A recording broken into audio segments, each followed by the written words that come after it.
Okay, so basically the next step here is to put in a CPU fan, which can be a little tricky sometimes because each CPU fan can be different.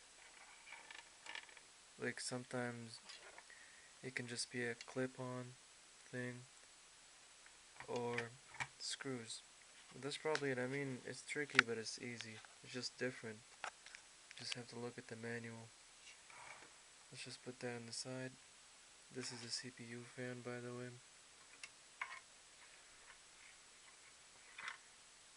Alhamdulillah. Okay, so what you need to install next is the RAM. Here's the RAM. Now the RAM, you need to look at the specifications for it too, because for example, over here you can see DDR, which says DDR1366. So anyways, you gotta look at the socket number as well. So, see this small bracket right here? You have like a small bracket, and then over here you have a bigger bracket. So this basically tells you where the RAM should go. Where you need to have the bracket align with the small space right here. See that? Separates this long line with this short line. This needs to go through. Okay. So basically this just goes right in here. And see this side right here? It actually goes lock. You just have to press this in. Excuse me for the video quality, it's a little messed up. Anyways, just have to press this in. See how it clipped on right here? Here we need to clip it on as well. There we go. And this is how you install RAM. Very easy. And it's like Lego once you get the hang of it. See over here, like two of them are yellow. One is red and one is yellow. One is red and one is yellow. Usually you want to have these RAM sticks aligned the same color. Most motherboards at this time comes in color. So usually sometimes you're gonna have like two greens right here and then two blues, which means I believe it's like some type of dual thing where it's better for the RAM, it operates better because the RAMs are be faster. It's like they're both linked or something. Anyways, but the important thing is to align the colors. Like put it if it's in the red, put it in the red. If it's in the yellow, put it in the yellow. Okay. So see over here, we just installed two RAM sticks. Each one is 1 gigabyte, I believe. Alhamdulillah. So next is gonna be the hard drive. Actually, let's leave that at the side. Next is gonna be the graphics card. Just right here. Because now the graphic card is gonna go in either this or this. These are PCI Express times 16 socket, which is the newest socket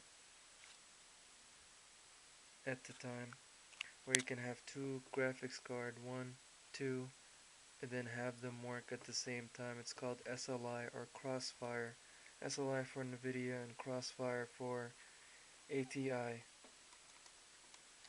But for now, I mean, for the regular user, they just need one graphic card. Even for me, I just want one graphic card. Usually costs a lot of money. Anyways, so see over here, where it has this on the side, right here, small space. You want to align that with this as well. Right here, small space. You want to align that with this. This one's gonna click. So usually, you put right here.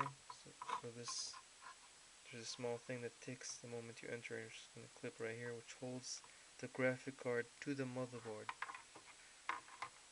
Inshallah, at the end, if we have time, we'll turn it on.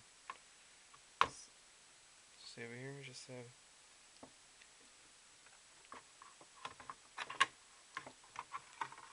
usually have it on top of the stand. Give me a second.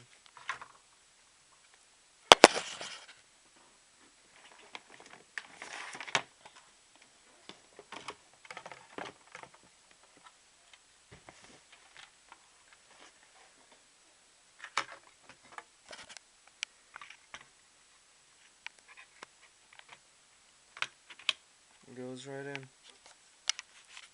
This is a graphic card right here.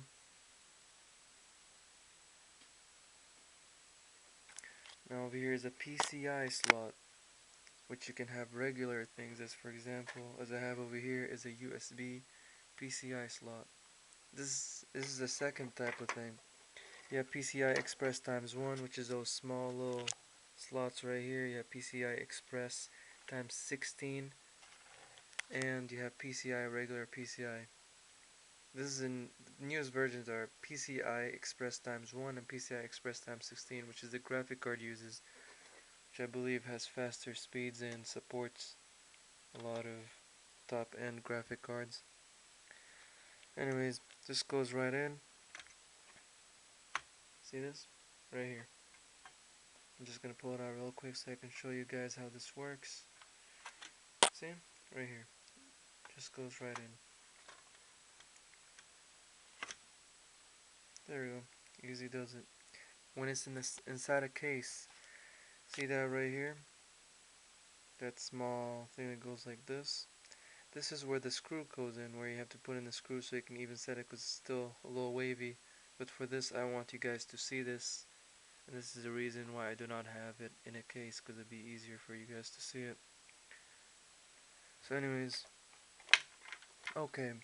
So basically now we have the graphic card, some type of PCI slot card, USB. We have the CPU. We have the hard drive. Now, anybody want to take a guess in what we're missing? The hard drive. We have over here 3 hard drives. We will use only one, which is right here.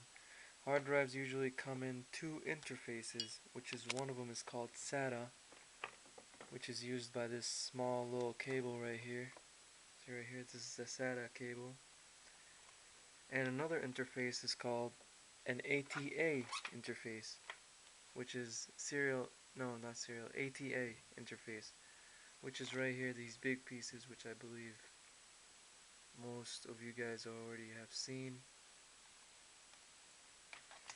But also with the SATA interface hard drives, usually you want to have a different power connector than the regular one. This is a regular power connector, and this right here is a SATA power connector, which is a little bit smaller. So anyways, same way as our DVD drive, which is located